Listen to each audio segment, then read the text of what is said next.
It's amazing that you woke up at that time. Yeah, Was it around the military installation? was over the military installation. Interesting. Yeah. And does the military installation house any sort of nuclear stuff? I guess there's no nuclear in Sweden, or Yeah. there's nuclear You energy, know, there's Cloncraft and stuff. no, no, no. Huh. Plutonium and lots of other things, the nuclear things they work with there. Because I Ah, did my investigation because I was, wow, I have yeah. seen something. Now I must figure out what it is. Try to find out if I can find any information regarding this, what I have seen, if anybody else have seen it. So local papers at that time, 96, we had Alta Vista, Mm. and modem. You put your phone and Yeah, yeah. and then you call no broadband at that time. Internet service Yeah, provider yeah. modem, yeah. So it was local paper, military sites, and also my friend in the military I talked to. Nobody have seen it or Nobody's heard seen. anything about it. So then uh, I contacted UFO Sverige, UFO Sweden. Uh-huh. Uh, you have talked to one of these guys, I think. Klaus Yeah, von, yeah, yeah. yeah, okay. So this is like the official Yeah, civilian yeah, in Sweden, investigation yeah. UFO So I organization. mailed them, but I did not get any receipt, Okay. anything back. So that was a shock for me, and that was something that changed my belief totally, Mm. totally. Before that, nothing at all. So I remember when I saw this thing, I got I got her attention, but she did not come up and saw it. Anyway, it's flowing over my house, and then I run over the bed over her Mm. to come to the other side. And I'm standing there like, what? Where is it? Where is it? And don't see anything. And then she's coming, and Dennis, what's wrong? What's wrong? I don't know. I have seen something. And then after that, my two kids are coming. Papa, what's wrong? And this morning, we sitting eating breakfast, and I try to, in my best way, to explain for them what I have seen. And later that day, we go down to this area. It's a protected area. It's a military installation, so we cannot go in. But anyway, I go there because I have reference. I saw that there was one part of it, and that was, how big is it? And then I begin to, okay, must be like 700 meters in diameter. Mm. So we're Wow, talking about a huge. big thing. Yeah. Wow. So, yeah, that's what happened to me in 96. That's amazing. And you looked into it and you realized that the military installation, that site, does like plutonium Yep. enrichment. Yeah, yeah, yeah. And that seems to be a huge pattern, as I'm sure you're After aware a of. while, I did begin to understand that the reason perhaps they are there. Yeah. Other plutonium enrichment sites in the US, Savannah River Site, Yeah, South yeah, Carolina, or Hanford, Washington, mm, there are a lot of UFO sightings over both. In fact, yeah, one of the earliest sightings was over Hanford mm, plutonium site in 1945, this pilot named Bud Clem. mm, So it's a very common thing. mm. Wow, that's amazing. Yeah, that was something that began. I mean, that was the time that I began to think about. Okay, we are not alone. Something are here, So you and started to get yeah, interested in the yeah, yeah, yeah. Very did you interesting. start to read about the Yeah, of course, topic? of course. Yeah, I try to find out if somebody else have seen anything like that. yeah. Look at pictures and because we did not have YouTube and things at that time, Mm. 96. But then I saw pictures and no, nothing like that, and nothing like that, and nothing like that. I really tried my best to find out if somebody have take a picture of it or something. Fascinating. Yeah.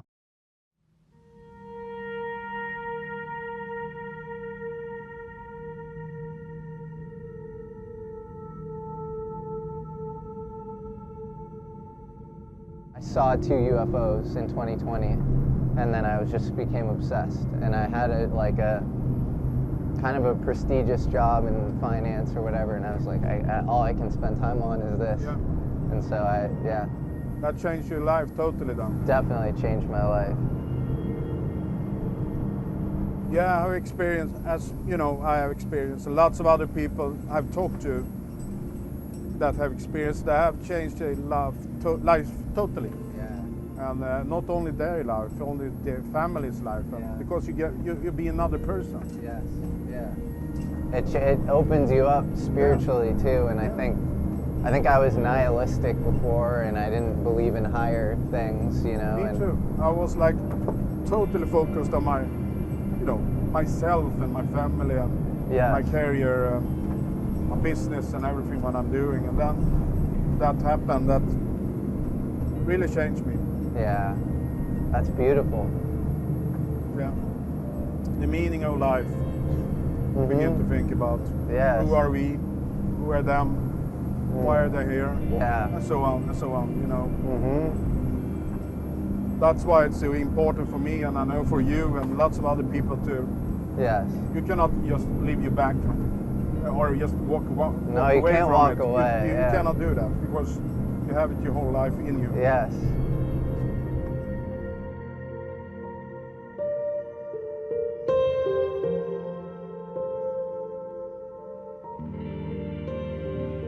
Maybe the way the beings are speaking to us is through the discoveries, you know? It's like their language. Yeah. Perhaps they don't want to just give it on us. They want us to find it. I think that's So- right. That's every story is like that, you know, King Arthur, or, you know, anything. It's always, you have to search.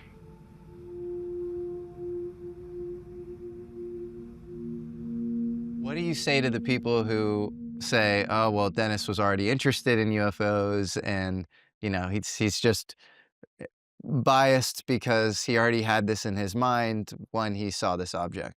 Yeah, as I mentioned, 96, that changed my life, and I am an explorer. I have been an explorer since I was a kid, really. I'm a curious guy. Have always been interested in finding things that nobody else have found, and, and of course make money on it, so I can pay my bills and do new, expeditions and things like that. So, and then we found this thing, and they can believe what they, I mean, it's my, it's my, uh, it's my life. I have always been like that. And yes, sorry if they feel like that, but this is my reality. This is something I have gone through. And I found something for sure that is very interesting. And I'm open with it. Everything I do, I'm open with it. It's the same thing with shipwrecks. I'm doing that because I know lots of people, as I was. And when I was a kid, I was curious. I look at TV and things and books, and I know lots of people around the world are very curious about treasures. Mm. I'm a treasure hunter. And then I found this thing, and the same thing there. I'm open with it. And Mm. then I have seen something, Mm. 96, that convinced me. So I'm open. Have always been like Mm. that. Mm. Say you take a core sample, you bring a Geiger counter, Yeah. you observe much more the next time, your next visit, and you actually get conclusive proof that this is an anomalous object not from Earth. Yeah. What next? Talk about it. Show the whole world about the truth about it. That's how I work. Mm. And that's how we together, Beatrice and I, work. We want to be open with everything. Even if it's a stone or a comet, whatever it is, I must be open with it. Are you familiar with the history in Scandinavia of specifically waterborne UFOs, or Yeah. UFOs that hit the water, specifically the ghost rocket anomalies in the 40s, for example, never landed on land or crashed on Yeah. land? They always In hit the lakes. water in Yeah, in lakes and lakes and stuff. things. Yeah, since I was out with the information 96, then I found it 2011, but 96, no, I was not out with the information, but since 2011, I have received, so much mails Mm. from people around the world, and even here in Sweden. They're talking about they have seen cigars, they have, crashed in the water, in forest, and things like that, and they want to talk to me, and lots of people have contacted me, Mm. and I wish I can clone myself and do. It's so many people, Yes. so You know who Matthew Brown is? yeah, So he's this recent whistleblower, UAP whistleblower, and the recent UFO whistleblower in the U.S. And he encountered this immaculate constellation document within the government, and it talks about transmedium objects, UFOs, going in and out of the water. Yeah. But he talks about in his interview with Jeremy Corbell and George Knapp, the idea that some of these UFOs are made to purpose.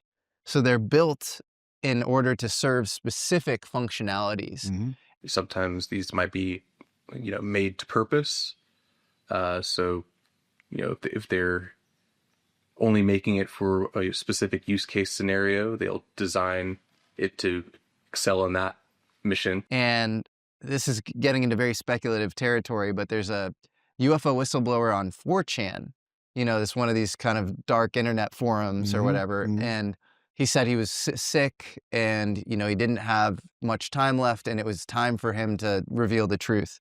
And he says that basically these UFOs are built to spec. They're made for specific purposes and they're on the ocean floor. And so I wonder if this was an object with all of these, kind of intricate corridors and holes and 90-degree corners that was maybe built to spec for some specific purpose, and then maybe it served its purpose and it was disposed of, or, who knows? Who knows? I don't know, but that will, hopefully we will find out when it's come to this. And since 2011, I received lots of mails and even letters on paper that the story about things that have crashed down to in the water, and even former officers in the Navy that have contacted me, that are very scared to go out with it, but they want to tell me the story about they have seen things like that. Amazing. In the water. Yeah, there's even in the U.S. there's a guy named John Pena Craven. He wrote a book called The Silent War, and they talk about all sorts of covert operations in the U.S. of finding things on the seafloor. And there are rumors that the Glomar Explorer for Hughes Corporation was maybe, subsea to find sort of objects like this. So I think there's a long history of crash retrievals, in the ocean. Yeah. And it's fascinating. Different parts of the brain have different activities.